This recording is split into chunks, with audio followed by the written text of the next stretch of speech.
Okay, so today we're going to talk about the Kronecker delta. And it looks overwhelming at the moment, but that's okay. We'll break it down.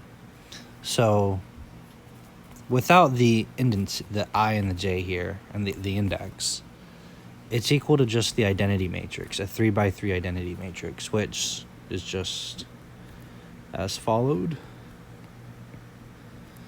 So that's pretty straightforward. Now, if we were to write this out generally, we can write it like, that's a partial derivative, my bad. Let's see, can I write it? There we go. So this is 1, 1. This would be 1, 2. This would be 1, 3. These are the entries to the identity matrix, just so we're all clear there. And it's the same song and dance over here. And I think you can see why this is true. So when I is not equal to j, and we can think of I as being like this is your I, this is your j. So when I is not equal to j, what do we get? We get 0. Where is I not equal to j? Well, 1 and 2, those aren't equal. 1 and 3, those aren't equal. All over here, they're not equal. And then if we ask the question, okay, well, where is I equal to j? Because that's supposedly 1, and as advertised, it's down the diagonal. It's down the diagonal. Right? So hopefully that makes sense. You can also think of this E1, E2, E3. Again, let's make sure we know what that means. So E1, we can write that as unit vector.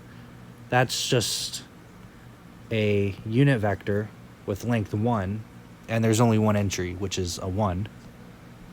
E2 is going to be the same thing, except the 1's going to be in the second spot.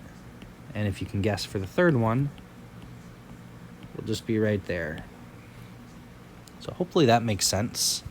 So we can think of this Kronecker delta, which is a cool name, as being equal to, it's a sum, I equals 1 to 3 because it's 3-dimensional, E sub I transpose, which is equal to our 3x3 identity matrix. So let's break this part down a little bit because this is the messiest part. There's a little bit of linear algebra. Again, if you don't know what it means, we'll break it down. This is E sub 1 transpose plus E sub 2 transpose plus E sub 3 transpose. So just, we did the sum, we expanded it. Well, E sub 1 we just said was 1, 0, 0. And a vector transposed is just that vector, E sub 1, except you flip the columns in the rows. So instead of it being, your rows become columns and your columns become rows, essentially. So this will be times 1, 0, 0 plus 0, 1, 0. Can you guess what this one will be?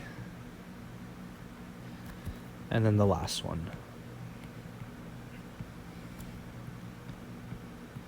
Go ahead, and if you want, you could multiply this out and add them, and you see you will get the identity matrix. Now, real quick, I just want to let you know, this is just to kind of break down what the notation even means, because you might just be given this, and you'll get this overwhelming kind of notation that you maybe never seen before. So the first part of this video is just to explain what this is. And then in the second video that I'll do probably tomorrow or the next day, I'll break down how this is actually ends up being related to the dot product. So look for that coming up.